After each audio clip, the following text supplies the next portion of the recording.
Hello everyone, Trevor Starkey here again. Today talking about last night's DICE Awards. I still have no idea what the DICE stands for in the DICE Awards, but I know that they are provided by the Academy of Interactive Arts and Sciences, and watched the award show on the Twitch stream. Basically, for anybody that doesn't know, it's the video game awards voted on for and by the game developers. So it's basically the video game equivalent of the Oscars or the Emmys, where it's that panel, people within the industry voting on the quality products of the year. So overall, it was a great night for Shadow of Mordor, which I definitely thought was a great game last year, but I thought it was getting a little bit more accolades than I would have given it last night, because it won almost everything it got, with the one surprise exception then being when Dragon Age beat it for the Game of the Year award. Given the number of times that Shadow of Mordor had won pretty much everything else it was up for, it almost seemed like it was a lock to then take Game of the Year, and it did not. So that was kind of a surprising way to end the evening. But I figured I'd just kind of go through my thoughts, award by award. There were, a lot of good things won. Like I said, Shadow of Mordor was great, but I think it won a lot of things, a couple of its categories, based solely on that it was winning for everything else, because there were a couple aspects of that game that just were weaker than some of the other nominees. So going through just kind of category by category. Up first, we had the Outstanding Achievement in Animation, which Middle-earth: Shadow of Mordor won. I'm not overly bothered by that one. It did have some great animation, in particular all of the violence against the orcs kind of animations were really cool. Personally, of the five nominees, Assassin's Creed Unity was in there, and I don't understand why, because that game was one of my least favorite games of last year, and in part because it was so buggy and crappy as all heck. Infamous Second Son was a beautiful game, so I would have been fine with that winning. Sunset Overdrive was probably the one I was pulling for, because that one was so vibrant and alive. I thought they did a great job with that, the guys at Insomniac Games. And then Titanfall, which I didn't play, admittedly, so I can't speak to that one. But Middle-earth: Shadow of Mordor won. Not necessarily the pick I would have gone with, but I'm not bothered by that one as much as I am some of the later ones. Up next is Outstanding Achievement in Art Direction. Monument Valley took this one, which I'm okay with. I never played the game, but what I've seen of it, it looks very beautiful. This is another one I wanted Sunset Overdrive to take that one out, but or Valiant Hearts: Great War was another one that was in there. Again, Assassin's Creed Unity was nominated for that, and I thought that was just a bad call for a nominee. There had to have been a fifth game that had better art direction than Unity last year, but whatever. Monument Valley won. Congrats to them. Here was probably the first one where I was really taken aback by the win. Outstanding Achievement in Character, so basically best character performance.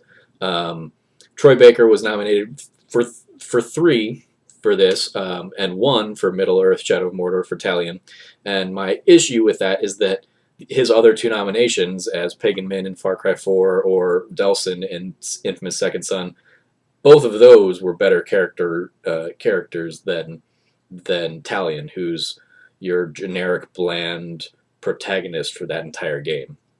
The other 2 rounding out were Abigail Walker Fetch from Infamous First Light, and the guy that Kevin Spacey played in the Call of Duty. I've not ever played the Call of Duty game, so I can't speak to that one, but it's Kevin Spacey, so I'm sure he was great. But congrats to Troy Baker. I'm glad Troy won. I just thought it was for the wrong performance.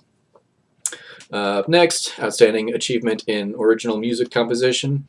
Destiny took this one, and I'm okay with that. I personally would have given it to Transistor. The music in that game is outstanding top to bottom.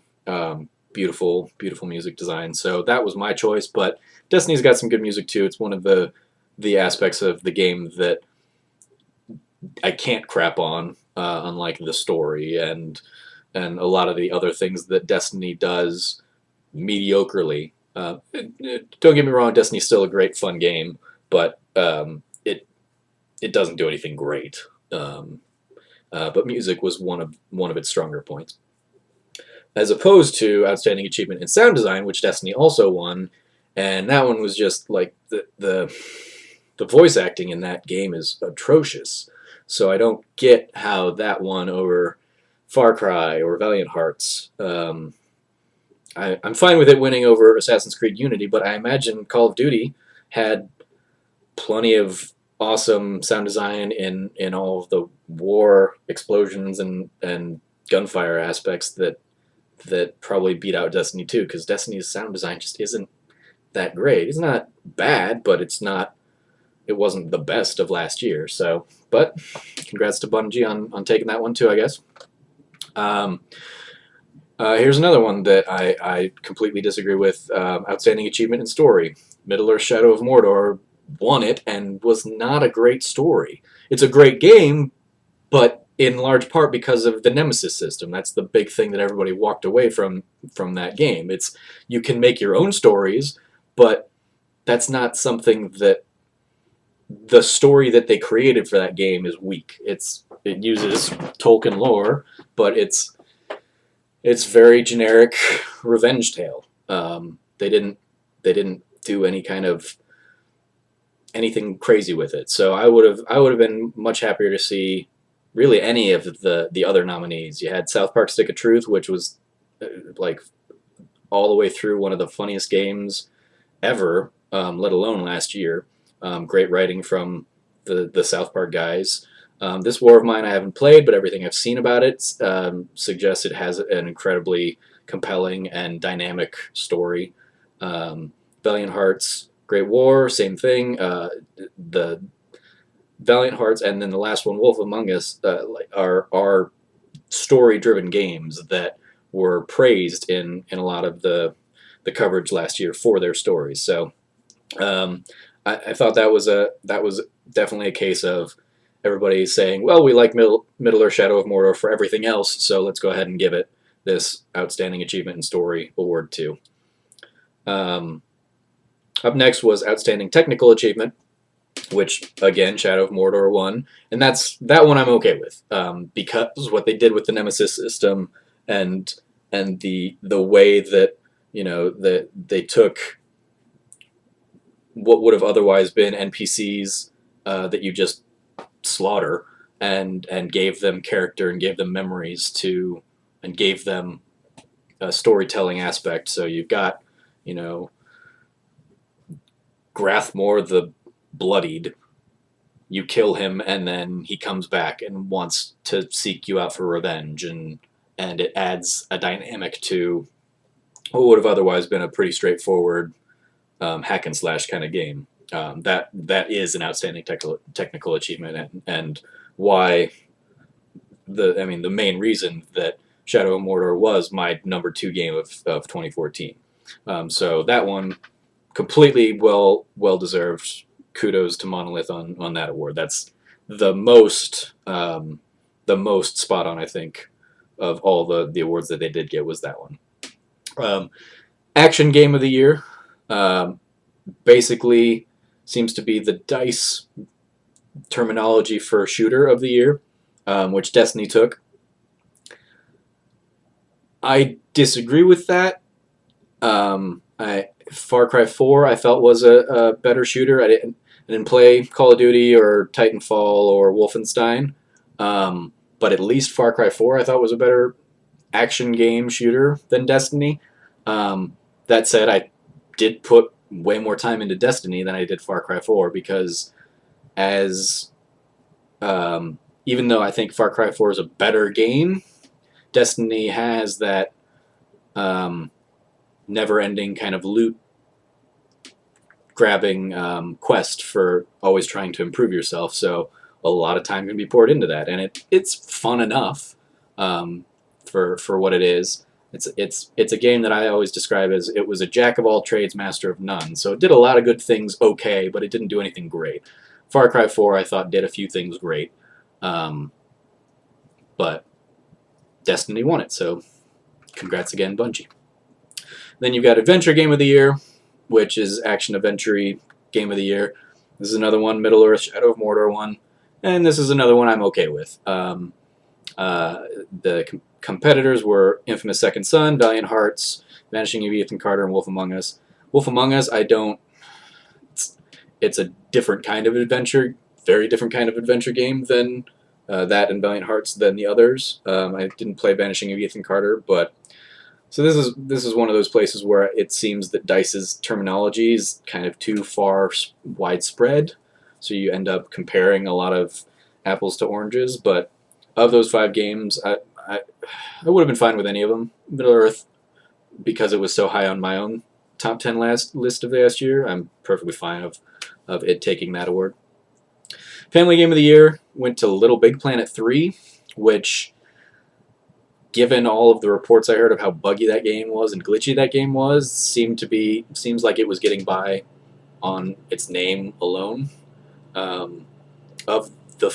Of the 5, Lego Batman 3 Beyond Gotham is the only one I played, and I had a great time with that game, as I do with pretty much all the Lego games. Your others were Disney Infinity, Project Spark, Skylanders.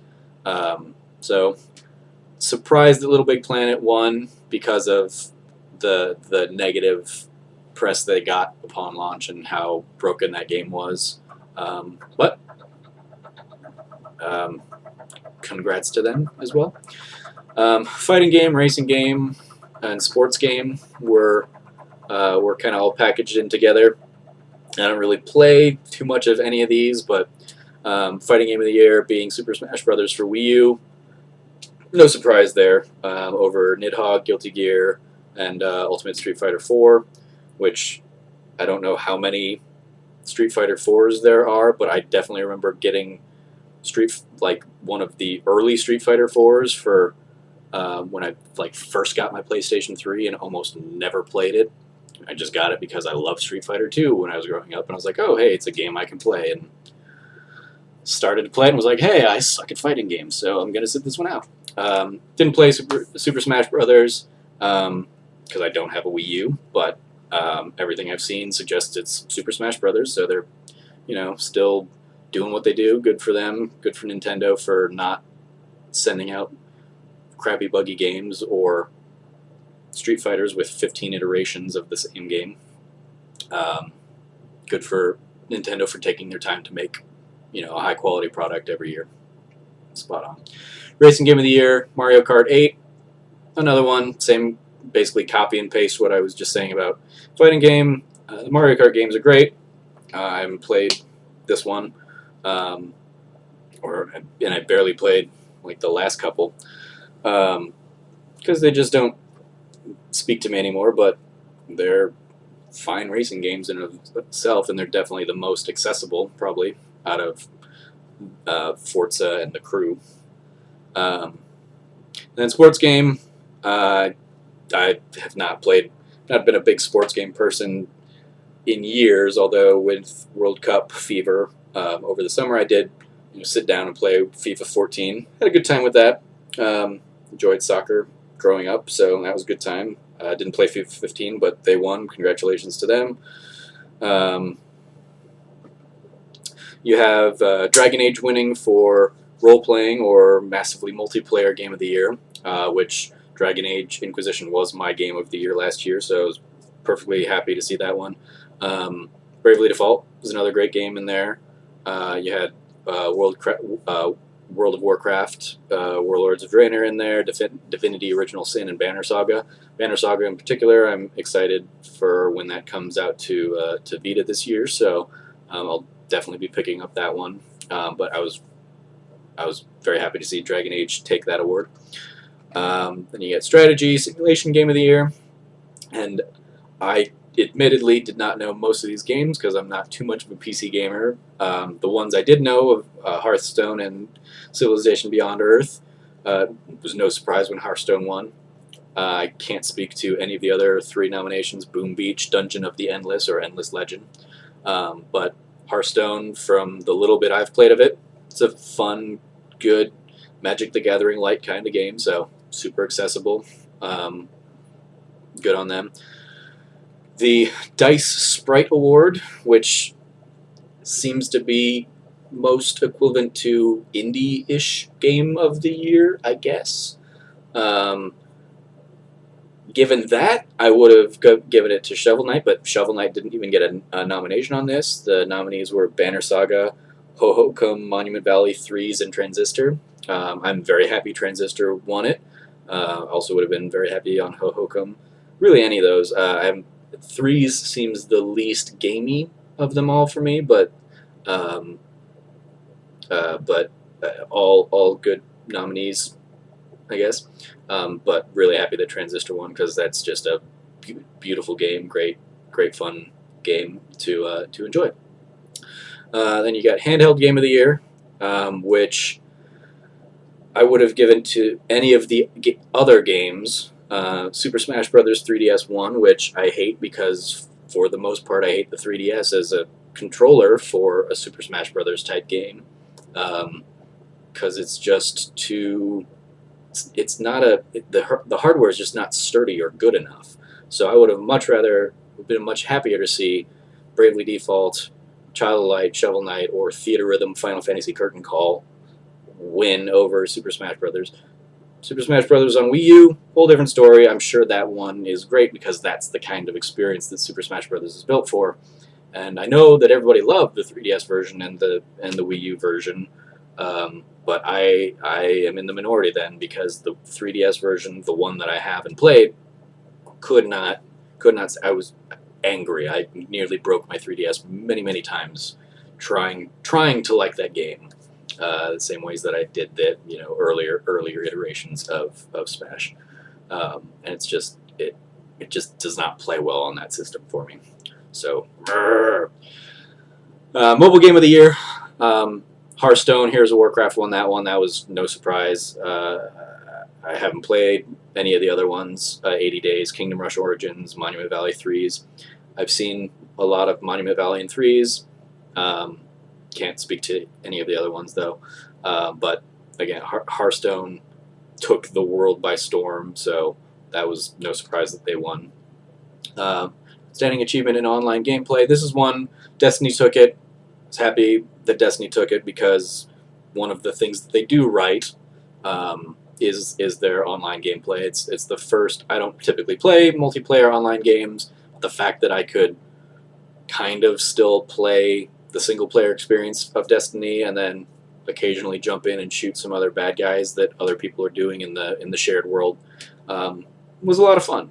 And waving to a complete stranger as I took out a couple Fallen that were giving him a hard time was a good, enjoyable experience. And I have no doubt that takes a crazy amount of behind-the-scenes work to make that happen. So kudos to them. Other nominees, in case you're wondering, were Call of Duty, Elite Dangerous, Hearthstone, and World of Tanks, the Xbox 360 edition. I don't know. I'm guessing it's also on PC, but that was the one that came out this year. Outstanding Innovation Gaming. This is another one. Middle-earth: Shadow of Mordor won it. No complaints there. The Nemesis system was the innovation of last year. In my book, I can't wait to see what other games and companies kind of do with that approach to dynamic, roguelike-esque storytelling. So kudos on them. Project Spark probably would have been like a close second, given that it's a game that lets you build other games. And then you had Monument Valley, Hearthstone, and Destiny in there as the other nominees. Outstanding achievement in game design. Middle-earth: Shadow of Mordor won this one. That's another one. The design of Shadow of Mordor isn't what the game design. I think of level design in particular. I don't know if that's what their criteria is, but I thought that the fortresses in Far Cry 4 were much more interesting gameplay elements for me um, than the fortresses of Middle Earth: Shadow of Mordor. But if it is talking about, if it does incorporate the Nemesis system, then I guess I end up being fine with that. That's a perfectly um, understanding decision. Um, Outstanding achievement in game direction.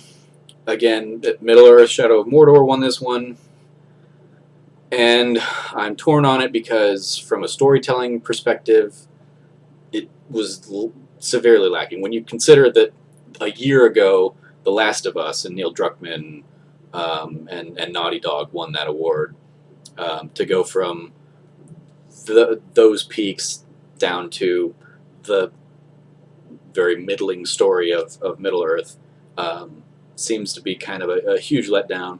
That said, I haven't played the other 3 nominees of Vanishing of Ethan Carter, Never Alone, or Lumino City, so I can't speak to any of those, but game direction is not something I thought of as a strong selling point for Middle Earth: Shadow of Mordor. But given that Middle Earth: Shadow of Mordor won everything else it was nominated for, again, it came completely out of left field that Dragon Age ended up winning Game of the Year for the DICE Award for the Game of the Year over Destiny, Far Cry 4, Hearthstone, and Shadow of Mordor. I'm perfectly fine with that. It was my favorite game of last year. I poured hours and hours and hours into that game, 100 hours plus, and finished it and was immediately eager and ready to dive in again and see what it was like to play as a Kunari, or and see how that changed the story and the gameplay and various missions and stuff. So that was an incredible game. Very, very happy for the guys at BioWare. Since Knights of the Old Republic, they've been doing no wrong in my book. So kudos to them and everybody else. It was a great year for gaming, as I think I've said before. Again, a super surprise given how the rest of the night was going. The Dragon Age Inquisition pulled it out, but perfectly fine in my book. Again, Dragon Age and Shadow of Mordor were my top 2 of the year last year. So great to see both of them recognized by all their peers in the ceremony. Outside of that, you also had a couple of kind of lifetime achievement-y Pioneer Awards awarding Alan something. His name's escaping me. Alan Alcorn, who helped create Pong for Atari. And then you also had Ralph Baer's son accepting a Pioneer Award on Ralph Baer's behalf, as we lost him this year. The ostensibly father of video games. Both of those were great little packages. In particular, I liked the Alan Alcorn one because it highlighted or used footage from a great little documentary, World 1-1 film, World 1-1, a little documentary kind of talking about the early days of video games, and in particular kind of the early rise of Atari. Great documentary if you can check it out. World 1-1 film, ONEONE.com. It's great. Go give those guys some support. They used some of that footage, so it was all. I watched that only a couple weeks ago, so a lot of this stuff was very fresh in my memory. So it was very cool to see Alan get recognized and honored for his contributions to the medium. So those are my thoughts on the DICE Awards. It was very cool to. I remember sitting in. I was in Vegas when the Game Awards were going on. Not at the Game Awards. I was there for PlayStation Experience, but it was really cool. That was another great gaming awards event. This one I like because it's like that's the People's Choice-y Awards equivalent, and this being the Oscars equivalent of video games. Also, side note, Pete Holmes did a great job kind of as the intro MC host. I enjoy his stand-up, and I thought he did a great job trying to warm up the crowd. He didn't, given the, I don't know how they were mic'd, but it seemed like it was a pretty lukewarm reception, but I thought he knocked some of his jokes out of the park. So yeah, great night. Great night for video games. Great year for video games. Can't wait to see what continues to come out in 2015. So those are my thoughts on DICE. I'm not gonna run through the rigmarole of my selling stuff. I'll just include it in the links below. But if you want, you can follow me on Twitter at Snarky Starkey. It's the easiest way to see what I'm talking about.